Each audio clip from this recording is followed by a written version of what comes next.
Hi and welcome everyone to our 56th episode of The Little Inside. Shockingly, my name is still Tobi. And this week I'm going to talk a little bit about smartphone addiction and how it can interfere greatly with the practice of meditation and mindfulness. So let's get started right after the intro.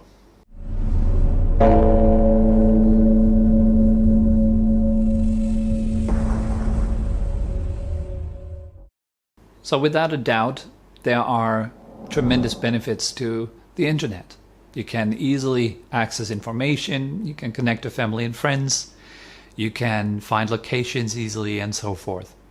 So there are great benefits. Also, for example, watching this video right now or getting other types of information that are useful, meaningful, beneficial for your life is very easy nowadays. So this is a great thing. The problem comes when we don't know how to use the internet, when we are, literally you could say, when we are consumed by the internet, when we're not consuming the internet or consuming information, but when the internet becomes something that is actually enslaving us, you can actually say, enslaving us to its content. And this can happen so fast and so easily. Like, for example, if you are on YouTube, like probably right now, you will see that on the right side there are, or on the right side, I don't know where this is, I think it's on this side over there, you will see a lot of videos, little videos, or down below you will see video suggestions that are constantly pulling your attention in, trying to get you to watch the next video. There's lots of interesting thumbnails, lots of interesting titles, they're all asking for your attention. And as you already might have experienced, you can spend some time on YouTube or on Facebook or anywhere on the internet and you get lost in all kinds of details. You read about the ancient Greeks and all of a sudden you watch a video about someone destroying their newest iPhone or something crazy like this. So you will find all kinds of diversion on the internet, something that it's designed to actually capture your attention, to get you engaged.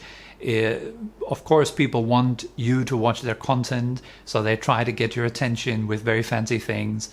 And so this is I see that as a big problem actually. When you're practicing mindfulness, when you're practicing meditation, you're seeking some rest in your day-to-day life, this can become a huge obstacle. Not only is the internet just inundating us with information. Like if you spend one day online and browsing through various websites, not one day, maybe a few hours or something like this, browsing through a few websites, you will be inundated by so much information, advertising, subliminal messages.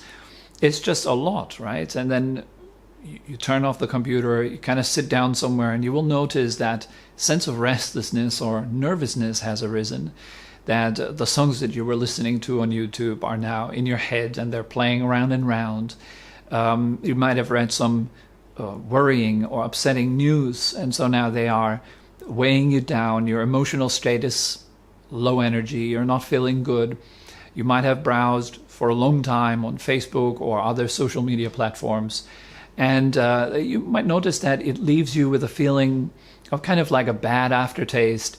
And the more we usually use these kind of things, the more we get attached to this flow of information, the more full our minds become, the more we are weighed down by all this content, which is usually left completely undigested.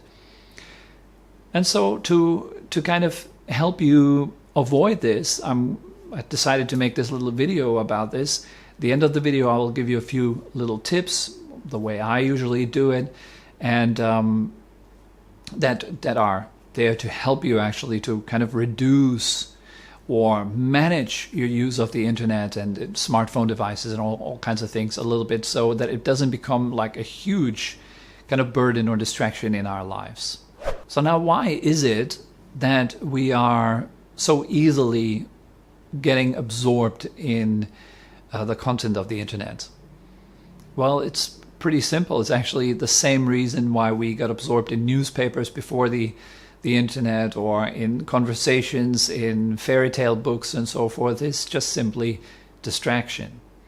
So now we are able to kind of entertain ourselves, to distract ourselves, to divert attention away from ourselves so effortlessly, so easily.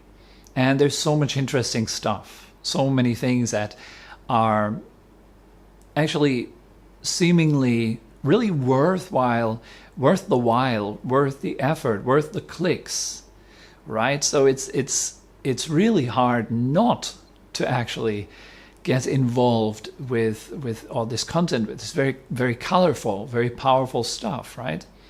So it pulls you in. That's the function of it. I've discussed that before. The very purpose of a video is to get your attention, right? To get views.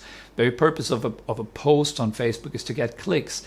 But the person that's behind the video, that's behind the content that is posted, has an agenda, right? We post something there. For example, I'm posting my video online on YouTube in the hope that it reaches many people and helps you to have a better life, to have a bit of a happier lifestyle and so forth. Might be other agendas. Whoever produces a video or any content on the internet, we basically want your attention. This attention is something very powerful. If you are offering attention to something, you're nourishing what you're offering attention to. So not only in your own life, but also in other people's lives. If you're actually paying attention to the faults of other people, you're nourishing the faults of other people, and you're nourishing the complaining attitude within yourself. So this attention game is a very powerful thing. So we're trying to get your attention to stay with us. And then depending on the content, now, let's say if it's an uplifting kind of content, it will lift you up. If it is a negative kind of content, it will put you down. So it's really important to be kind of selective. What am I looking at? Why am I looking at this? And here we're again at the question that I just asked. What is it? Why do we do this? Why do we get lost in so much content? Well, the first reason is that it helps us to divert attention away from our own problems, away from our own suffering. What makes us click, what makes us go from post to post, from photo to photo. If you look at people when they scroll through a Facebook news feed, for example, they just go like this. You can observe people on the train, on the bus. You will see they just keep swiping up, swiping the next. And I know that for myself, when I'm online, when I'm on Instagram or YouTube or Facebook, whatever, doing my work, then I also notice this kind of behavior to just, I want to see the next thing. It's consumerism. I want to consume as much information as possible, right? And this happens to all of us. And why is it that we want to go from one information to the next without a gap? Because it's in these gaps that we notice our own kind of discomfort.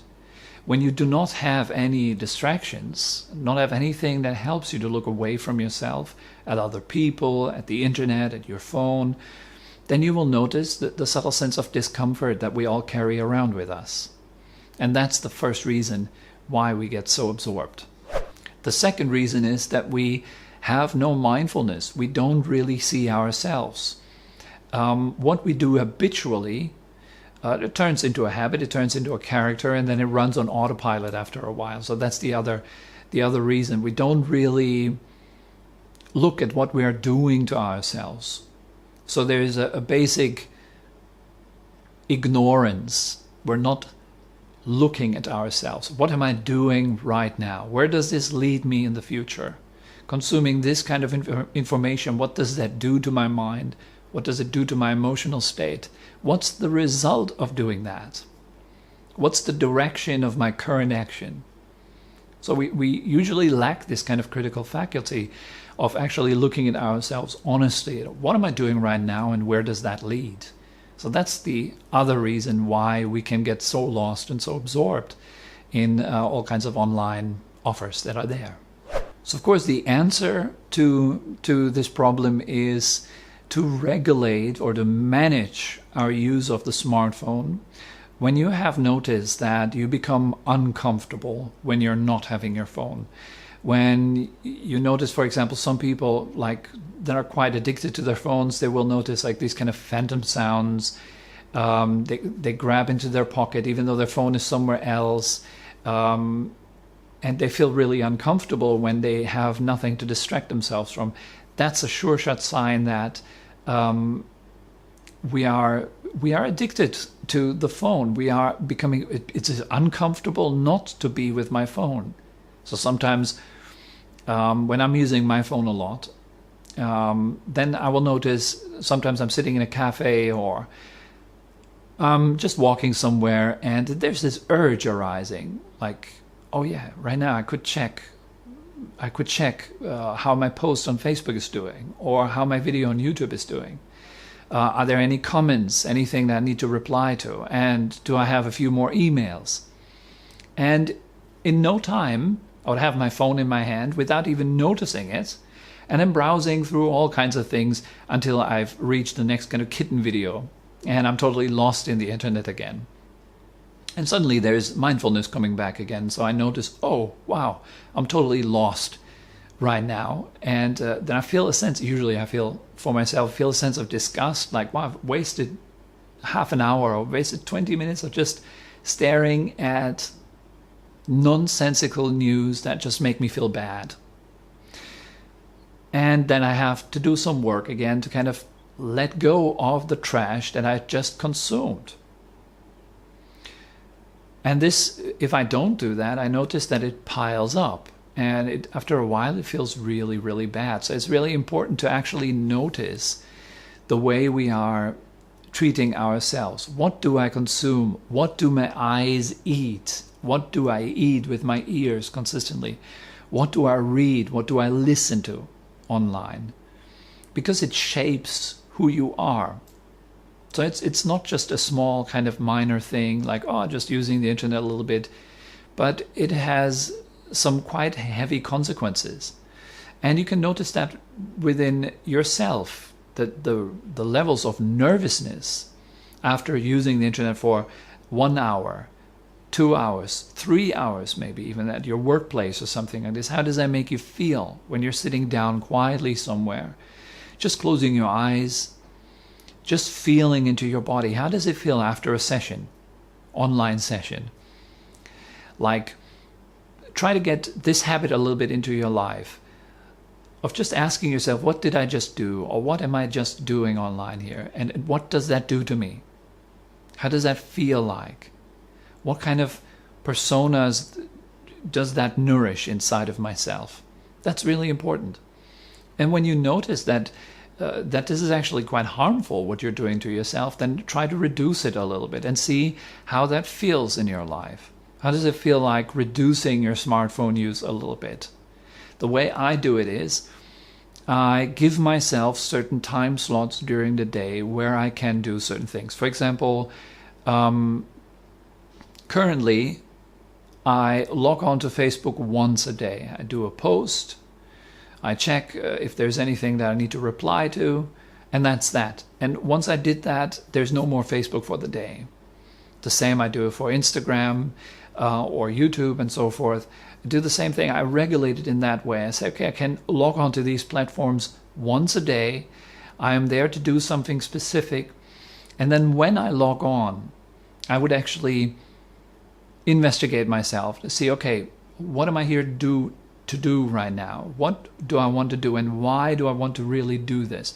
Do I want to do this to just kind of market myself, or do I want to do that to give some benefit, share some benefit with others? Make that very clear in your mind before you're actually logging on. Take a breath. It takes a breath. Like, breathe in calmly, breathe out calmly, and just become very clear. What am I about to do right now? And then when you did it, also notice, how do I feel right now? Try to bring in this kind of very simple 1 or 2 or 3 breaths before you do it and after you do it. And see how you feel after you do it and so forth. The more you kind of can bring that into your life, the better you will start to feel. Again, something very important also would be regulating smartphone use. When the way I do it is, for example, when I'm out with friends or with my wife and we're eating somewhere, there's no smartphone on the table. I don't want to put it on the table. I don't want to have it around me. It's time to spend with my wife. It's time to spend with my friends. I think it's not only just rude if there's just constantly like the attention of the one that you're spending time with is always somewhere else, but it's then why spend time together, right? So I think it's really important to have these kind of rules and then to pull them through and see how does that make you feel.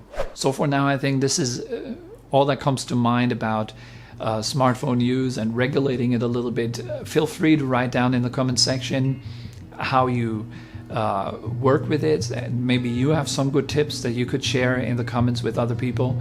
Would be great to know how you do it personally and how that benefits your practice, how that benefits your interactions with other people. Okay, so that's all for this week, and I'm looking forward to see all of you guys again next Wednesday. As usual, have a great week. Bye bye.